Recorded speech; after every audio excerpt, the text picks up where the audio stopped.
मित्रांनो, आजच्या व्हिडिओमध्ये आपण इयत्ता 12वी इंग्रजी विषयामधील पहिला lesson an astrologer's day by R K Narayan या लेसनचा लाईन बाय लाईन अभ्यास करणार आहोत. चला तर सुरू करूयात.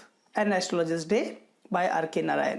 ॲन ॲस्ट्रोलॉजर्स डे, एका ज्योतिषाचा दिवस. पंच्युअली, नेहमीप्रमाणे वेळेवर, ॲट मिड डे, दुपारच्या वेळेला, ही ओपन हिज बॅग, त्याने आपली पिशवी उघडली, and spread out his professional equipment, आणि आपले व्यावसायिक जे काही साधनं आहेत ती त्याने मांडायला सुरुवात केली. विच कन्सिस्टेड, ज्यामध्ये समावेश होता, of a dozen cowrie shells, एक डझन कवड्या, a square piece of cloth with obscure mystic charts on it, आणि एक चौकोनी कापडाचा तुकडा ज्यावर अस्पष्ट असे रहस्यमय चार्ट्स काढलेले होते. ए नोटबुक, एक notebook, and a bundle of palmyra writings, आणि तळहाताशी संबंधित पाल्मिरा रायटिंगचे बंडल देखील त्यात एक होतं. His forehead was resplendent with sacred ash and vermilion, पवित्र अशा भस्म आणि शेंदूर लावल्यामुळे त्यांचा कपाळ तेजस्वी दिसत होते. And his eyes sparkled with A sharp abnormal gleam, आणि त्यांचे डोळे हे अतिशय तीक्ष्ण अशा विलक्षण अशा तेजाने चमकत होते. Which was really an outcome of a continual searching look for customers, जे खरोखर त्यांच्या सतत ग्राहकांचा शोध घेत होते.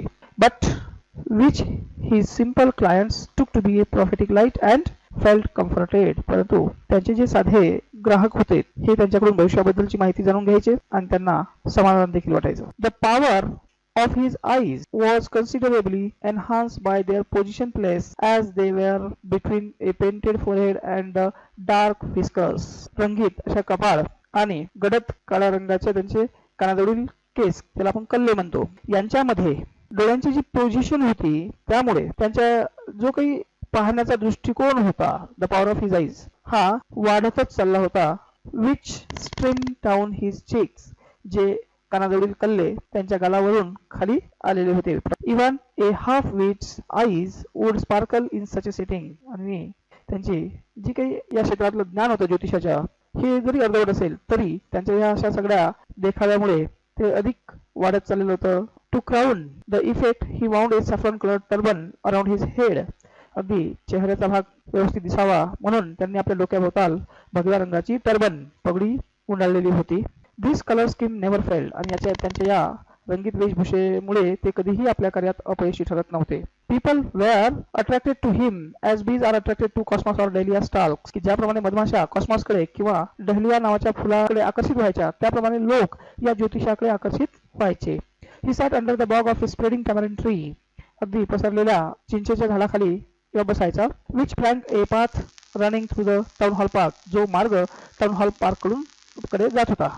It was a remarkable place in many ways, आणि असं हे ठिकाण अनेक गोष्टींसाठी उल्लेखनीय होतं. A surging crowd was always moving up and down this narrow road from morning till night, अगदी सकाळपासून तर रात्रीपर्यंत या मार्गावरून लोकांची गर्दी ये जा करीत असे. A variety of trades and occupations, वेगवेगळ्या प्रकारचे व्यापार आणि व्यवसाय, was represented all along its way, याच मार्गाने ते चालायचे. मेडिसिन सेलर, त्यामध्ये औषधी विक्रेते. सेलर्स ऑफ स्टोलन हार्डवेअर, चोरीच्या वस्तू विकणारे. अँड जंक फूड विकणारे. मॅजिशियन अँड अबोव ऑल, आणि वेगवेगळे आणि मॅजिशियन्स, जादूगर, आणि वरील सर्वच लोक या मार्गाने दिसायचे. And auctioneer of cheap cloth, स्वस्त मध्ये कपडे विकणारा विक्रेता. Who created in a din, जो पुरेसा आवाज करायचा ओरडून ऑल डे, दिवसभर, to attract the whole town, त्या ठिकाणच्या लोकांना आकर्षित करण्याकरिता तो जोरजोराने आवाज करत आपल्याकडील कापड स्वस्तामध्ये विकायचा. Next to him in vociferousness, त्याच्या समोरच मोठ्याने आवाज करीत, came a vendor of fried groundnuts, भुईमुगाच्या शेंगा, भाजलेल्या भुईमुगाच्या शेंगा विक्रेता गाडीवर शेंगा घेऊन आवाज करत आला. हु गेव हिज वेअर ए फॅन्सी नेम इच डे, दररोज तो आपल्या वस्तूला भुईमुगाच्या शेंगांना फॅन्सी नेम, आकर्षक असं नाव द्यायचा. Calling it Bombay ice cream one day, एके दिवशी त्याने आपल्या भुईमुगाच्या शेंगांना बॉम्बे आईस्क्रीम असं नाव दिलं होतं. And on the next Delhi almond, दिल्लीचे बदाम म्हणून त्याला नाव दिलेलं होतं. And on the third day, तिसऱ्या दिवशी राजाज डेलिकसी, राजभोज, असं तो आपल्या भुईमुगाच्या शेंगांना वेगवेगळे नाव द्यायचा. अँड सो ऑन, आणि बरेच काही, अँड सो फोर्थ इत्यादी तो नाव तिथे आपल्या वस्तूला द्यायचा. And people flock to him, आणि लोक देखील त्याच्या सभोवताल गर्दी करायचे.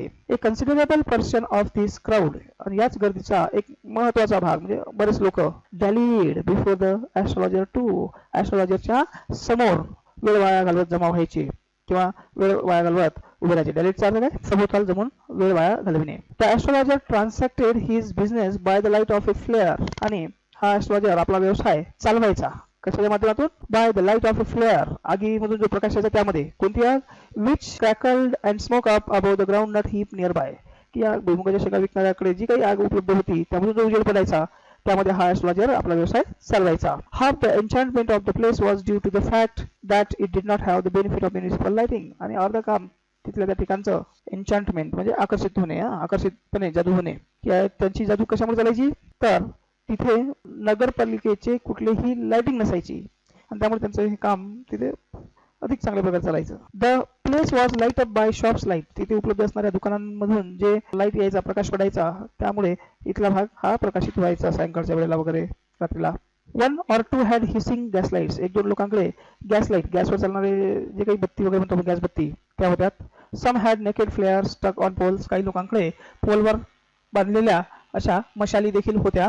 सम were light up by old cycle lamps. काही लोकांनी सायकलवर, जुन्या सायकलवर लॅम्प्स अडकविलेले होते. अँड 1 or 2 आणि 1-2 लोक असे होते तिथे ज्यांनी दुकान लावलेलं होतं. लाईक द ॲस्ट्रोलॉजर सारखे manage without light of their own. त्यांच्या स्वतःची प्रकाशाची व्यवस्था नसताना ते त्यांचं काम पूर्ण पार पाडायचे. It was a bewildering crisscross of light rays and moving shadows. आणि ज्या ठिकाणी हा ॲस्ट्रोलॉजर बसलेला होता तिथलं ठिकाण कसं होतं? बिविल्डरिंग, कन्फ्युजिंग, गोंधळाचं. क्रिस ऑफ लाईट रेज की जिथे प्रकाश यायचा जायचा हलत राहायचा. अँड मुव्हिंग शॅडोज आणि त्या प्रकाशामध्ये सावल्या देखील हलताना दिसायच्या. दिस सुटेड द ॲस्ट्रोलॉजर व्हेरी वेल. आणि अशा या उजेडाचा त्याला चांगल्याच प्रकारे उपयोग झालेला होता. For the simple reason that he had not in the list intended to be an astrologer when he began life. आणि जेव्हा त्याने आपलं जीवन सुरू केलं तेव्हा त्याचा कुठलाही हेतू ॲस्ट्रोलॉजर बनण्याचा नव्हता. And he knew no more what was going to happen to others than he knew what was going to happen to himself next minute. आणि पुढील मिनिटामध्ये त्याच्या स्वतःसोबत काय होईल हे देखील त्याला माहित नव्हतं. त्यापेक्षा त्याचे जे ग्राहक आहे यांच्या सोबत देखील पुढे काय घडल हे देखील त्याला माहिती नव्हतं. He was as much a stranger to the stars as were his innocent customer. ज्याप्रमाणे या ॲस्ट्रोलॉजरचे ग्राहक ताऱ्यांच्या बद्दल अनभिज्ञ होते त्याप्रमाणे हा ॲस्ट्रोलॉजर स्वतः देखील या ताऱ्यांच्या स्थितीबद्दल अनभिज्ञ होता. ग्रह तारे जे ॲस्ट्रोलॉजर सांगतात की त्या स्थितीबद्दल याला देखील काही माहिती नव्हतं. Yet he said things which please and astonish everyone. आणि तरी हा जे काही लोकांना सांगायचा त्यामुळे लोकांना आनंद व्हायचा आणि आश्चर्य देखील प्रत्येकाला वाटायचं. That was more A matter of study. कारण हे सगळं त्याचं काय होतं? अभ्यासाचा भाग होता, अभ्यासाच्या पलीकडचा भाग होता. प्रॅक्टिस, सराव, ज्याला अनुभव म्हणतो आपण, त्याचा एक महत्त्वाचा भाग होता. अँड श्रेवड गेसवर्क. आणि लोकांच्या समस्या काय त्याचा तो गेस करू शकत होता. जणू काही तो लोकांच्या समस्या जज करायचा. अत्यंत चतुर असं त्याचं ते अंदाज कार्य होतं. अंदाज घ्यायचा समोरच्या समस्या जाणून घेण्याचा आणि त्यावर मग योग्य ते मार्गदर्शन करायचं, असं त्याचं हे कार्य होतं. ऑल द सेम, एकसारखेच. म्हणजे त्याचं जे काम होतं हे कसं होतं? एकसारखं होतं. कशाप्रमाणे? It was as much an honest man's labour. एखाद्या प्रामाणिकपणाने काम करणारा जो व्यक्ती आहे त्याचे प्रामाणिक श्रम जसे आहे त्याप्रमाणे याचे देखील श्रम प्रामाणिक होते असं लेखक सांगतोय. ॲज एनी अदर, इतर कोणत्याही व्यक्तीप्रमाणे. And he deserve the wages. Wages म्हणजे पेमेंट, मजुरी, दिवसभर काम केल्याची. He carried home at the end of the day.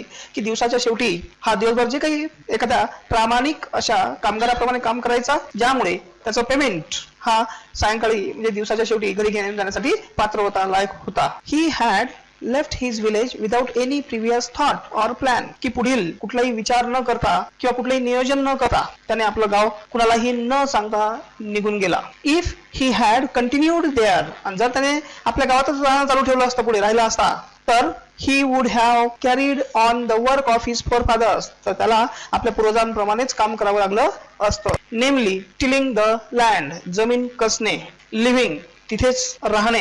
Marrying लग्न करणे. And ripening in his cornfield. आणि त्याच्या त्या कॉर्नफिल्ड मध्ये पीक घेणे. कॉर्नफिल्ड मक्याची शेती. And ancestral home. आणि पूर्वजांच्याच वडिलोपार्जित घरामध्ये त्याला राहावं लागलं असतं. But that was not to be. परंतु असे झाले नाही. तर he had to leave home without telling anyone. तर त्याला कुणालाही न सांगता घर सोडावं लागलेलं होतं. And he could not rest till he left it behind a couple of 100 miles. आणि जवळजवळ आपलं गाव 200 मैल अंतर दूर होईपर्यंत तो थांबला नाही. To a villager it is a great deal. आणि गावातील एका व्यक्तीसाठी ही नक्कीच हे फार मोठं काम होतं. As if an ocean flowed between. जणू काही 200 मैल अंतर कापून पुढे जाणे म्हणजे जणू काही एखाद्या महासागराला ओलांडून पलीकडे जाण्यासारखं होतं. He had a working analysis of mankind's trouble. आणि लोकांच्या ज्या काही समस्या असायच्या त्याचं एक चांगलं कार्यशील असं विश्लेषण त्याच्याकडे होतं. मॅरेज प्रॉब्लेम्स असतील, त्यामध्ये मग मनी पैशाच्या प्रॉब्लेम्स असतील, अडचणी असतील. And the tangles of human ties. तसेच जे काही मानवी संबंधाचे पेच प्रसंग असतात, टँगल्स, ह्या सगळ्या गोष्टी तो सोडवायचा. लॉंग प्रॅक्टिस आणि बरेच दिवसापासून काम करत असताना त्याचा झालेला सराव किंवा अनुभव हॅड शार्पन्ड हिज परसेप्शन्स. त्यामुळे त्याचा भविष्याकडे पाहण्याचा दृष्टिकोन हा तीक्ष्ण झालेला होता, चांगला झालेला होता. विदिन 5 minutes 5 मिनिटांमध्येच ही अंडरस्टूड. त्याने समजून घेतला व्हॉट वॉज रॉंग, की त्या व्यक्तीसोबत काय चुकीचं घडलं हे 5 मिनिटातच तो समजून घ्यायचा. ही चार्ज 3 पाईज पर क्वेश्चन. प्रत्येक प्रश्नाच्या उत्तरासाठी तो 3 पाईज म्हणजे पैसे असं समजू आपण, तो चार्ज आकारायचा किंवा त्या प्रश्न विचारणाऱ्या व्यक्तीकडून घ्यायचा. Never open his mouth till the other had spoken for at least 10 minutes. आणि जोपर्यंत समोर आलेला ग्राहक 10 मिनिटं किमान बोलत नाही त्याच्याशी, त्याच्या समस्याबद्दल, तोपर्यंत हा आपलं तोंड देखील उघडत नसे, म्हणजे एक शब्दही बोलत नसे. Which provided him enough stuff for a dozen answers and advices. त्या व्यक्तीच्या बोलण्यामधून 10 मिनिट पर्यंतच्या, ज्यामधून त्याला 1 डझन प्रश्नांची उत्तरं आणि पुढील सल्ला देता येईल एवढी माहिती त्याला त्यातून मिळत असे. When he told the person before him. जेव्हा त्याने त्याच्या समोर आलेल्या व्यक्तीला सांगितलं, गेजिंग ॲट हिज पाम, त्याचा तळहात. इन मेनी वेज, अनेक मार्गांनी, you are not getting the fullest result for your efforts, की तुम्ही जे काही प्रयत्न करताय त्याचं तुम्हाला पाहिजे तसं यश मिळत नाहीये. मग असं बोलून, ॲस्ट्रॉलॉजीचं बोलून झाल्यावर 9 out of 10 10 पैकी 9 लोक were dispose to agree with him. त्या बोलण्याशी सहमत असायचे. और ही क्वेश्चन किंवा तो प्रश्न करायचा, is there any woman in your family, की कोणी एखादी अशी स्त्री आहे का तुमच्या परिवारामध्ये. मे बी, कदाचित. इवन ए डिस्टंट रिलेटिव्ह, किंवा एखादी दूरची नातेवाईक. Who is not well dispose towards you, जी तुमच्या वाईट व्हावं असं तिला वाटतं. किंवा he gave an analysis of character, किंवा एखाद्या त्या स्त्रीबद्दल जे काही जिला म्हणजे वाईट विचार करणारी स्त्री असेल त्या ग्राहकाबद्दलची, तर तिच्याबद्दल हा विश्लेषण करायचा की ती व्यक्ती अशी आहे, ती व्यक्ती तशी आहे, काय वगैरे. Most of your troubles are due to your nature. आणि तुमच्या ज्या काही समस्या आहे, बहुतेक त्या समस्या तुमच्या या स्वभावामुळे आहे असं तो ॲस्ट्रॉलॉजर आपल्या ग्राहकांना सांगायचा. How can you be otherwise with Saturn where he is. अन्यथा तो शनी ग्रह तुमच्या राशीमध्ये कसा काही येऊ शकतो, अशा प्रकारचा प्रश्न हा ॲस्ट्रॉलॉजर त्या व्यक्तीला करायचा. You have an impetuous nature. आणि तुमचा स्वभाव कसा आहे, इम्पेटस चांगला, वेगवान. And a rough exterior. तुमचा मनाने स्वभाव मात्र फार चांगला आहे, परंतु तुम्ही बाहेरून मात्र रोकटोक बोलणारे, रफ एक्सटेरियर म्हणजे रोकटोकपणे बोलणारा असा आहे. This endeared him to their hearts immediately. आणि मग असं हे बोलणं या ॲस्ट्रॉलॉजरचं ग्राहकांना ताबडतोब आवडायचं, मनापासून ते लोकांना आनंद व्हायचा असं ऐकलं की. For even the mildest of us loves to think that he has a forbidding exterior. आणि आपल्यातील जे काही शांत माइल्डेस्ट लोक आहेत की जे बाह्य स्वभावामुळे काय होतं, मना करणारे आहे, किंवा ज्या गोष्टी त्याला म्हणतात बाहेरून न बोलणारा, मना करणारा एखादी गोष्ट सांगण्यासाठी, अशा प्रकारचे लोक मात्र या ॲस्ट्रॉलॉजरच्या बोलण्याकडे आकर्षित व्हायचे. The nuts vendor. या भुईमुगाच्या शेंगा विकणारा व्यक्ती, गाडीवर जो भुईमुगाच्या शेंगा विकतो, blew out flare and rose to go home. त्याने आपल्याकडील जी काही आग होती ती विझून टाकली, फेकून दिली आणि घराच्या दिशेने जाण्याकरिता निघाला. दिस वॉज ए सिग्नल. आणि हे जणू काही संकेत होते फॉर द ॲस्ट्रॉलॉजर, या ज्योतिषासाठी, टू बंडल्ड अप टू, की त्याने सुद्धा आपलं दुकान आता गुंडाळावं ह्यासाठीचे ते जणू काही संकेतच होते. Since it left him in darkness except for a little shafts of green light. आणि मग जसा भुईमुगाच्या शेंगा विकणारा हा निघून गेला, तो ॲस्ट्रॉलॉजर तिथे त्या अंधारात एकटाच राहिला. Which strayed in from somewhere. जिथे कुठून तरी हा ग्रीन लाईट, हिरव्या रंगाचा उजेड, प्रकाश त्याच्याकडे येत होता. And touch the ground before him. आणि त्याच्या समोरील जे मैदान होतं, ग्राउंड होतं, तिथे येऊन तो टच झालेला होता, पडलेला होता. He picked up his Carry shells. त्याने आपल्याकडे कवड्या त्या मांडलेल्या जमा केल्यात, उचलल्यात. अँड पॅराफेरनालिया. आणि ज्या काही इतर वस्तू होत्या शॉपमध्ये त्याच्या समोर मांडलेल्या त्या सगळ्या उचलल्या and was putting them back to into his bag, आणि तो आपल्या बॅग मध्ये टाकत होता. When the green shafts of light was blotted out, जेव्हा हा हिरव्या रंगाचा प्रकाश संपला, ब्लॉटेड आउट म्हणजे संपला, ही लुक्ड अप, त्याने वर पाहिलं, and saw a man standing before him, आणि त्याने बघितलं की एक माणूस त्याच्या समोर उभा आहे. ही सेन्स्ड, त्याला जाणीव झाली, ए पॉसिबल क्लायंट, की कदाचित तो त्याचा ग्राहक असू शकतो असं त्याला वाटलं. अँड सेड, आणि म्हणून तो म्हणाला, यू लुक सो केअरफुल, तुम्ही फारच आहे काळजीमध्ये दिसताय. It will do you good to sit down for a while and chat with me, जर तुम्ही इथे थोडा वेळ बसले आणि माझ्याशी गप्पा केला तर बरं होईल, तुमच्या समस्येवर मला एखादं समाधान सांगता येईल. अशा प्रकारचा तो त्या व्यक्तीला बोलतो. द अदर ग्रंबल्ड, तो व्यक्ती काय करतो, सम रिप्लाय वेगली, अस्पष्टपणे त्याने चिडत प्रत्युत्तर दिलं, म्हणजे न बोलता खुणावलं, जणू काही चेहऱ्यावरचे हावभाव दाखवले. The astrologer press his invitation, ॲस्ट्रॉलॉजरने जणू काही त्याने तो बसल्यानंतर जे काही सांगितलंय ते त्याने एकदम स्वीकारलं, जणू काही प्रेसचा अर्थ स्वीकारणे एक प्रकारे. Whereupon the other thrust his palm under his nose saying, आणि मग लगेच त्या व्यक्तीने त्या ॲस्ट्रॉलॉजरच्या नाकासमोर एकदम आपला तळहात ढकलला आणि म्हणाला, you call yourself an astrologer, तुम्ही स्वतःला ज्योतिषी समजताय का? द ॲस्ट्रॉलॉजर फेल्ट चॅलेंज, आता मात्र या ज्योतिषाला फार आव्हान वाटलं आणि तो म्हणाला, say tilting others palm towards the green shafts of light, त्या हिरव्या रंगाकडे त्याचा हात ढकलत म्हणाला, युअर्स इज ए नेचर, तुमचा एक स्वभाव आहे, असं म्हणून तो आता पुढे बोलणार. तेवढ्या तो व्यक्ती जो ग्राहक आहे तो काय म्हणतो बघा, ओ स्टॉप दॅट, हा थांबव दे. द अदर सेड, तो म्हणाला, टेल मी समथिंग वर्थवाईल, काहीतरी फायद्याचं मला सांग. Our friend felt picked,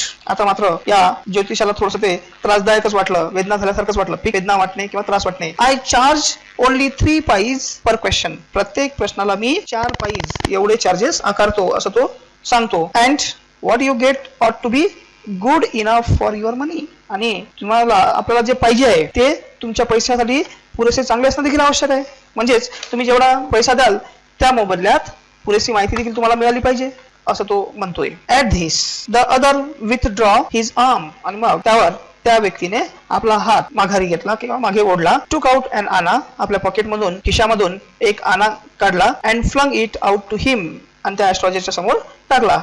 saying, म्हणत काय म्हणाला, I have some questions to ask, माझ्याकडे काही प्रश्न आहेत तुम्हाला विचारण्याकरिता. If I prove you are bluffing you must return that anna to me with interest, जर मी हे सिद्ध करून दाखवलं की तुम्ही फसवताय तर तुम्ही हा दिलेला एक आणा व्याजासह मला परत करावा. If you find my answer satisfactory will you give me 5 rupees, त्यावर हा ज्योतिषी म्हणतो की जर समजा माझ्या उत्तराने तुमचं समाधान झालं तर तुम्ही मला 5 रुपये द्याल का? त्यावर तो व्यक्ती म्हणतो नो, नाही. ऑर विल यू गिव्ह मी 8 आणा, किंवा तुम्ही मला 8 आणे द्याल का? मग त्यावर तो व्यक्ती म्हणतो all right, provided you give me twice as much if you are wrong, said the stranger. आता तो stranger या ज्योतिषाचं म्हणणं झाल्यानंतर म्हणतोय की ठीक आहे, मी जेवढे तुला देईल त्याच्या दुप्पट तू मला देशील का जर तुझं म्हणणं खोटं निघलं तर, असं हा स्ट्रेंजर त्या ज्योतिषाला म्हणतो. दिस पॅक्ट वॉज ऍक्सेप्टेड, आणि मग शेवटी हे स्वीकारलं जातं. After a little further argument, काही वेळ त्यांचं बोलचाल झाल्याच्या नंतर शेवटी हा एक करार किंवा हे असं त्यांचं ठरतं. The astrologer sent up a prayer to heaven as the other light a cheroot, की मग ठरल्यानंतर ॲस्ट्रॉलॉजर थोडीशी प्रार्थना म्हणतो तर दुसरा व्यक्ती आपल्याकडील सिगारेट किंवा बिडी काढतो आणि पेटवतो. The astrologer caught a glimpse of his face by the match light, जेव्हा हा व्यक्ती आपल्याकडील माचीस पेटवतो, माचीसची काडी आणि बिडी पेटवतो, तेव्हा त्या उजेडामध्ये हा ज्योतिषी त्याच्या चेहऱ्याकडे एक नजर टाकतो, कटाक्ष टाकतोय. देअर वॉज ए पॉज, आणि थोडा वेळ लगेच ते थांबतात. As car hooted on the road, जशी एक कार गाडी रस्त्यावर अडकते सगळेजण ते थांबतात आणि पाहतात. जुटका ड्रायव्हर स्वर ऍट देअर हॉर्सेस, आणि हा जुटका ड्रायव्हर त्या गाडीचा चालक हा नेमका आपल्या घोड्यांची शपथ घेतो आणि म्हणतोय पुढे, and the Wavell of the crowd agitated the semi darkness of the park, आणि त्या ठिकाणी जे अर्धावर अंधार होता त्या ठिकाणी त्या ते जे लोकांचा जमा होता क्राऊड हा उत्तेजित होतो. कशाच्या माध्यमातून? त्या अर्धवट अंधारामध्ये जेव्हा हा गाडीचा चालक आपल्या घोड्यांची शपथ घेतो. स्वर. द अदर सॅट डाऊन, तो दुसरा व्यक्ती आता खाली बसलाय. सकिंग हिज चिरोट, आपल्याकडे बिडी ओढत. पफिंग आउट, आणि त्या माध्यमातून ते धूर सोडत. सॅट देअर टुथलेसली, तिथे तो एकदम निर्दयीपणाने बसला. The astrologer felt very uncomfortable, आता मात्र या ज्योतिषाला फारच अस्वस्थ वाटायला लागलं. हिअर टेक युअर आणा बॅक, शेवटी तो म्हणतो हे घे तुझा एक आणा परत. I am not used to such challenges. की अशा आव्हानांची मला सवय नाही आहे. It is late for me today. आणि आज जरा मला घरी जायला उशीरच झालाय असं तू सांगतोय. He made preparations to bundle up. आणि त्याच्याकडील ते सगळं सामान एकत्र गोळा करून तो जमा करण्यासाठी तयारी करतो. The other held his wrist and said. आणि लगेच त्या दुसऱ्या व्यक्तीने त्याचा मनगट घट्ट पकडतो तो हाताचं आणि मग म्हणतोय you can't get out of it now. आता मात्र तू इथून तसं जाऊ शकत नाही. यू ड्रॅग मी इन पहिला आय वॉज पासिंग. जेव्हा मी इथून जात होतो तेव्हा तूच मला अडवलं इथे थांबवलंय. The astrologer shivered in his grip and his voice shook and became faint. आता मात्र ॲस्ट्रोलॉजर थरथर कापायला लागला त्याच्या त्या घट्ट पकडल्यामुळे आणि त्याचा आवाजही देखील आता असा अडकू लागला तसेच अस्पष्ट होऊ लागला. Fan leave me today. तो म्हणतो की आज मला सोड. I will speak you tomorrow. मी उद्या तुझ्याशी बोलेल. The other thrust his palm in his face and said. तेव्हा त्या व्यक्तीने त्याचा तळहात एकदम त्या ॲस्ट्रोलॉजरच्या चेहऱ्यासमोर केला आणि म्हणतोय म्हणाला चॅलेंज इज चॅलेंज. आव्हान हे आव्हान आहे. आता एकदा स्वीकारलं ना ते पूर्ण करून जायचं अशा प्रकारे तू सांगतो. गो ऑन चल पूर्ण कर. The astrologer proceeded with his throat drying up. आता ॲस्ट्रोलॉजरने ते आपलं काम सुरू केलं आणि त्याचा घसा देखील थोडासा कोरडा पडत चालला होता. त्यावर तो म्हणतो आता पुन्हा देअर इज ए वुमन. की तिथे एक स्त्री आहे तुझ्या आयुष्यामध्ये. आता ते पुढे काहीतरी बोलणार. त्यावर तो व्यक्ती म्हणतोय स्टॉप थांब. The other sed. तो म्हणाला की थांब. I don't want all that. मला हे सगळं ऐकायचं नाहीये. मग तो काय म्हणतोय shall I succeed in my present search or not. सध्या मी ज्या गोष्टी शोध घेतोय त्यात मी यशस्वी होईल की नाही ते सांग मला. Answer this and go. याचं उत्तर दे आणि मग जा असं तो त्या व्यक्तीला ज्योतिषाला सांगतो. Otherwise I will not let you go. अन्यथा मी तुला इथून जाऊ देणार नाही. टिल तोपर्यंत यू डिस्गॉर्ज ऑल युअर कॉइन्स. तुझ्याकडले सगळे जे काही कॉइन्स आहे पैसे आहे ते घेऊन टाकेपर्यंत. डिस्गॉर्ज. डिस्गॉर्जचा अर्थ काय? परत घेऊन टाकणे. तर ते परत घेतल्याशिवाय मी तुला इथून जाऊ देणार नाही असं तू त्याला म्हणतो. The astrologer muttered a few incantations. आता हा ॲस्ट्रोलॉजर काही मंत्र वगैरे पुटपुटतो इन्कॅन्टेशन्स अँड रिप्लाइड. आणि मग प्रत्युत्तर देतो आणि म्हणतो ऑल राईट ठीक आहे आय विल स्पीक. मी बोलेल. But will you give me a rupee if what I say is convincing. जे काही मी बोलेल ते जर तुला पटलं तर तू मला 1 रुपया देशील का असा तो आता ॲस्ट्रोलॉजर त्याला म्हणतोय. अदरवाईज अन्यथा I will not open my mouth. आणि आता मी माझं तोंड उघडणार नाही. And you may do what you like. आणि मग तुला जे करायचं असेल ते तू कर असं तू त्याला सांगतो. After a good deal of haggling म्हणजे बराच वेळपर्यंत हो नाही केल्यानंतर द अदर अग्रीड. त्या व्यक्तीने हे मान्य केलं. The astrologer said. ॲस्ट्रोलॉजर म्हणाला you are left for dead. आणि तुला मरण पावण्यासाठी तिकडे सोडून दिलं गेलं होतं असं तो त्याला म्हणाला. M I right. मी बरोबर म्हणतोय असं पुन्हा खात्री करून देण्यासाठी ॲस्ट्रोलॉजर त्याला प्रतिप्रश्न करतो. हा टेल मी मोर. हा आणखी मला सांग. A knife has pass through you once. आणि एकदा तुझ्यावर चाकूने हल्ला देखील झालेला होता. Sed the astrologer. ॲस्ट्रोलॉजर म्हणाला गुड फेलो. हा अगदी बरोबर आहे छान.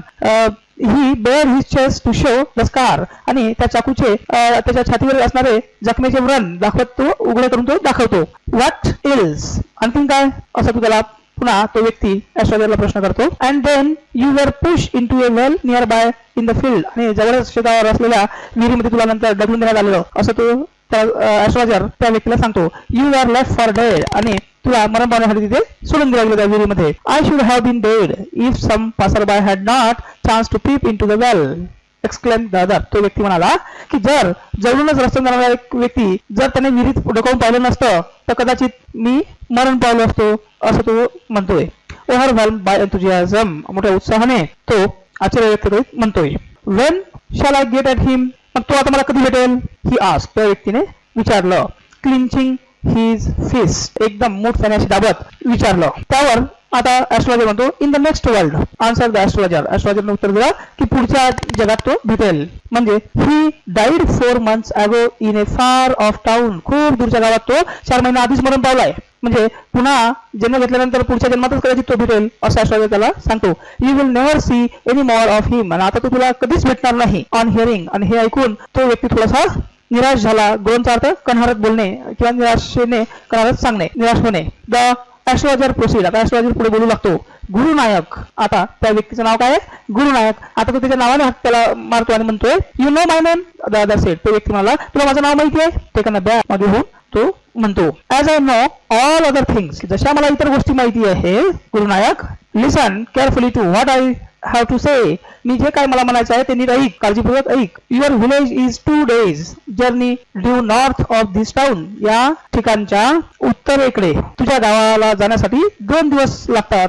Take the next train. पुढची गाडी पकड.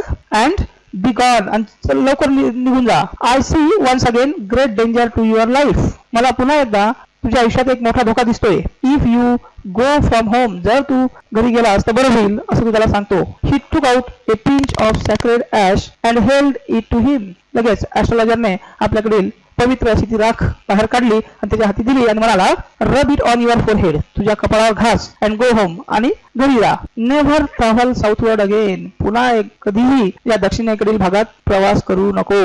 And you will live to be 100, आणि तू पुढचे 100 वर्ष जगशील असं तू त्याला सांगतो. Why should I live home again, the other sed, दुसरा व्यक्ती म्हणाला रिफ्लेक्टिव्हली, चेहऱ्यावरील प्रतिबिंब दाखवीत तू म्हणाला की का बरं मी पुन्हा परत येईल, घर सोडून इकडे येईल. I was only going away now, आता फक्त मी इथून निघून जाणार आहे. And then to look for him, आणि त्याचा शोध घेत होतो. And to choke out his life if I met him, आणि जर तो व्यक्ती ज्याचा शोध मी घेत होतो तो जर मला भेटला असता तर मी त्याला गळा आवडून त्याला ठार मारलं असतं असं तो म्हणतोय. ही शुक हिज हेड रिग्रेटफुली, खेद व्यक्त करताना आपले डोकं हलवलं. आणि he has escaped my hands, तो माझ्या हातातून निसटून गेला कायमचा असं तू त्याला सांगतोय. I hope at least he died as he deserve, तो म्हणाला की मला आशा आहे की ज्या गोष्टीच्या लायकीचा तो होता तसंच त्यासोबत घडलं आणि मरण पावला असा तो व्यक्ती ॲस्ट्रोलॉजरला म्हणतो. Yes said the astrologer, astrologer देखील म्हणाला हो. He was crush under a lorry, एका मोठ्या मालवाहक गाडीच्या खाली येऊन तो चेंगरून ठार झाला असं तू सांगतोय. The other looked gratified to hear it, हे ऐकून त्या व्यक्तीला थोडासा समाधान वाटलं, आनंद वाटला. The place was deserted by the time, आता या वेळेपर्यंत हे ठिकाण कसं झालं होतं, अत्यंत शांत. डेझर्टेडचा अर्थ इथे काय, शांत, वाळवंटाप्रमाणे. The astrologer pick up his articles and put them in to his bag, त्या ॲस्ट्रोलॉजरने आपल्याकडल्या वस्तू उचलल्या आणि बॅगमध्ये ठेवल्या. The green shaft was also gone, आता तो हिरवा प्रकाश जो दुरून कुठून तरी येत होता तो कायमचा संपला.